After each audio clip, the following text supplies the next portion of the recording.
Hello, friends. Welcome back to our lovely and exciting class. Today's class will be looking at a very interesting play and a very wonderful and interesting biographical play titled Let Me Die Alone by John Kolosa Kargbo. John Kolosa Kargbo. Behavioral objectives. By the end of the lesson, the learner should be able to understand the background of the dramatist, the background and setting of the play, as well as the plot summary. Background of the dramatist. John Kolosa Kargbo is one of the vibrant and prolific Sierra Leone dramatists. Most of his plays are written in vernacular traditional language. His plays totally address and condemn the fundamental ills that seem to be endemic in Sierra Leone society. He's a satiric writer. He writes to correct the ills in his society. He brings them out. He shows these issues, these social issues and ills that are prevailing in the Sierra Leonean society, and also profess solutions to them. Let Me Die Alone is the novel that assured Kargbo's reputation in the literary world. His book, was what brought him out into the literary society. He was well known because of this book, Let Me Die Alone. The background of the play. John K. Kargbo, in his play Let Me Die Alone, sums up the prevalence of betrayal in a typical African traditional society. He's showing us how betrayal can eat deep into a traditional African society, what betrayal can cause in a traditional African society. This play is a historical biography of the life and times of a legendary woman in Sierra Leone whose name is Madam Yoko or Mami Yoko. So his book is a biography, a historical biography of a legendary woman in Sierra Leone, a wonderful woman, a fighter, and a strong-willed woman named Mami Yoko or Madam Yoko.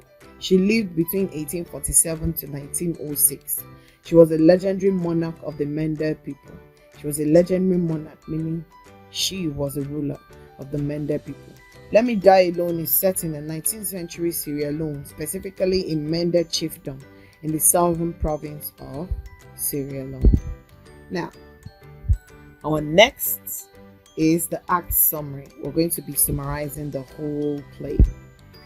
Act 1, the death of King Banya. The death of King Banya. The play opens with this love-making scene or the sex scene between Banya, the chief of Seneho, and his favorite among his 37 wives, Yoko. So we know from this that Chief Banya has 37 wives. Chief Banya has 37 wives, and his favorite among the 37 wives is Yoko. So while they were having an intimate scene, a guard interrupts their romance with a message that the colonial governor is on his way to Seneho.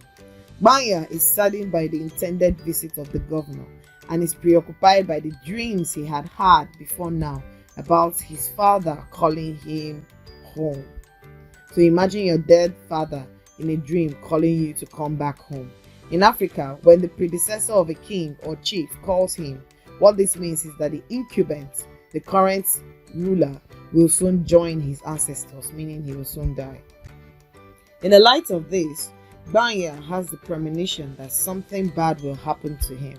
The knowledge that he sided John Kolka against his brother George Kolka in an all-white war further confirms his fears and unsets his heart.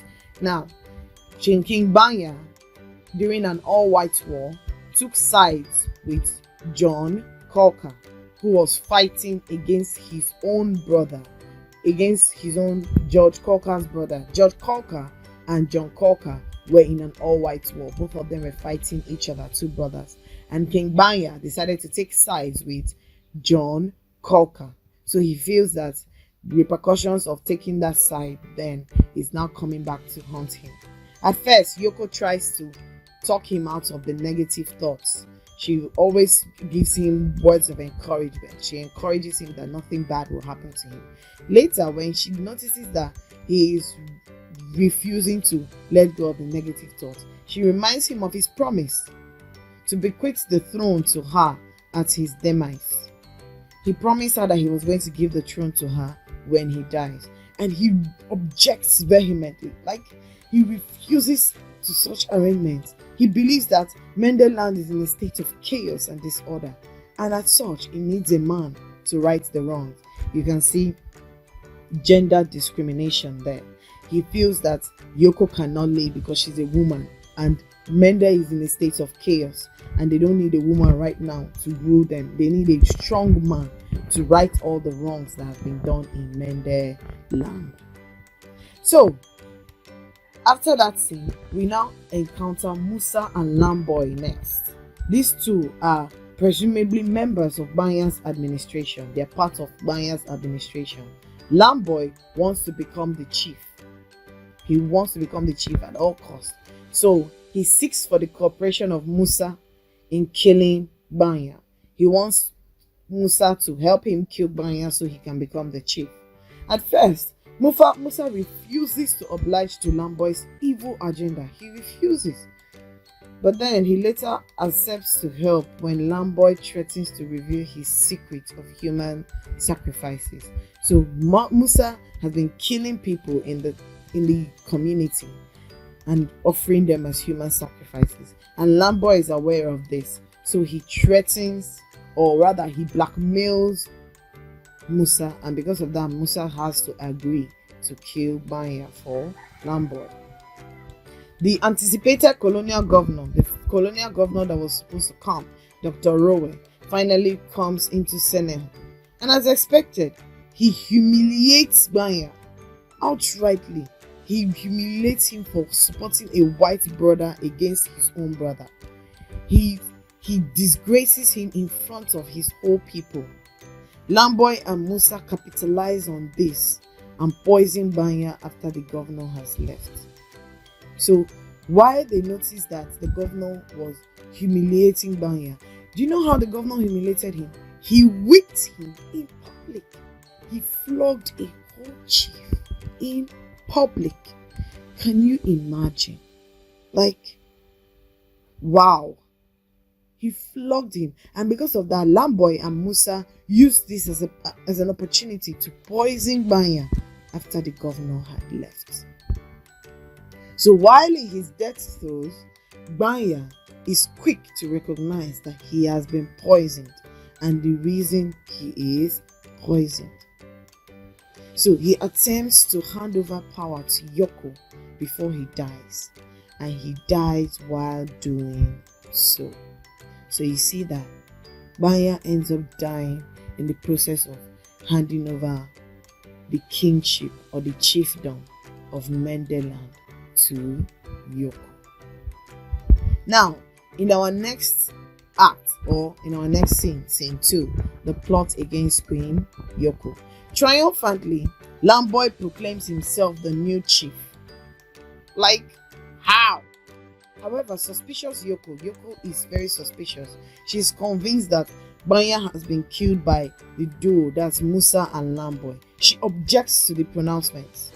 She objects to it immediately, and she assumes the mantle of leadership instead. She assumes the chiefdom of Mendelland. So we see that Yoko's powers ended up growing rapidly with her servitude to the governor and the expansion of her chiefdom. So she worked so hard. She was working with the governor. She was always under his servitude, the governor, Dr. Rowe. And then she was also expanding the chiefdom. We also see that there was a shift in her government seat. She shifted the government seat from Senegal to Moyamba. She did not want the palace to be in Senegal anymore, so she moved it to Moyamba. So now she is king, and her seat is in Moyamba. We also witness another part of the story, the infidelity of Jilo and Ndapi. Jilo is involved in an extramarital affair with a lady called Lansana. Ndapi, Jilo is the wife actually. So she is involved in an extramarital affair with Lansana. Ndapi, the chief warrior, is portrayed as a woman beater. Which means he is always violent with his wife. One who maltreats his wife, Jilo. Jilo would later seek solace in her affair with Lansana, another man.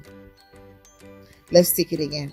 Now, Jilo and Ndapi are couples, but Ndapi is the chief warrior and he is a violent husband. He always beats his wife, Jilo. So Jilo now cheated on him with Lansana. So their only daughter, Geneba, visits the palace frequently. She's a very sharp young girl. She's always visiting the palace frequently. So Yoko, who has had enough powers already, wishes that she can switch places with one of her attendants. Why? Because being a poor woman, she cannot have children. She couldn't have a child. So she wishes that she was a mother instead of a queen. She always craved being a mom and not a queen. While all this is going on, Musa and Limeboy do not relent in their ploy to eliminate Yoko and take the kingdom for themselves. Now, they've killed King Banya, but they did not take the throne. They've killed King Banya, but they could not take the throne. Now it's time to kill Yoko and take the throne. So they marvel, they are surprised at how Yoko has successfully managed the affairs of the chiefdom and her dexterity in maintaining a good diplomatic relationship with the governor. She has managed the affairs of the chiefdom very well, and her diplomatic relationship with the governor, Dr. Rowe, the colonial governor, is wonderful. They decide that, okay, since the people love her so much, they have to do something to make the people hate her. And what did they do? They killed the young and innocent and sweet Geneba, the daughter of Jilo and Ndapi. Can you imagine? Innocent girl. Ndapi, on the other hand, catches an unsuspecting Jilo during one of her numerous escapades with Lansana. He is so angry that he drags her to the palace. Yoko placates Ndapi, promising to deal severely with Jilo. Yoko then thereafter now embarks on his stately visits to the governor's place. So she visits the governor while promising Ndapi that she was going to deal with Jilo for cheating. But before her journey, Geneba is kidnapped by Musa and Limeboy as they start their terrible plan. You remember the plan to kill Geneba so that the people will hate Yoko. So they kidnapped her. Yoko orders for a mount, for a search. She gathered a search team that they must unravel the disappearance of Geneba. The kingdom will not be at peace until Geneba returns to them. While she is away, so now, while she organizes the search team, she visits the colonial governor. And while she is there, Musa and Limeboy's plan soon come into motion. They killed Geneba. They killed her. And then they tell the people that Yoko is the guilty one. They poison the mind of the people. They poison the mind of the people, especially the village Sunday women. They poison Jilo's mind, and also the father of Geneba, Ndapi, poisoned their minds. Upon her arrival, Yoko is called several names, like everybody's calling her a witch, a murderer, a killer. She's shocked by the people's sudden change of attitude towards her. Like, where is it coming from? She's even confused when Ndapi questions her legitimacy. Like, where is it coming from? Where is this coming from? When she realizes that she has been accused of having buried Geneba alive to sustain her power and allow good favor from the governor, she denies having a hand in Geneba's disappearance and pleads her innocence. Like, I don't even understand why people are accusing me of such things. You are accusing me of killing a young girl that I loved so much. Ndapi will not listen to any of this. Rather, he attributes her heartlessness to her inability to procreate. They believed that the fact that she couldn't give birth was what made her kill Geneba. Fortunately for the queen, the dead body of Geneba is found mutilated, her heart and her private part cut off. Like, how cruel could these people be? Jesus, like, everyone now realizes that, wow, Yoko has been wrongly accused. Ndapi in particular tries to make amends for the humiliation he has made her go through. Like, he was feeling really, really terrible with himself, accusing his own chief of killing his daughter. Yoko now announces that she will get to the bottom of the issue. She will ensure that she finds out everything in the Poro bush. She will go there.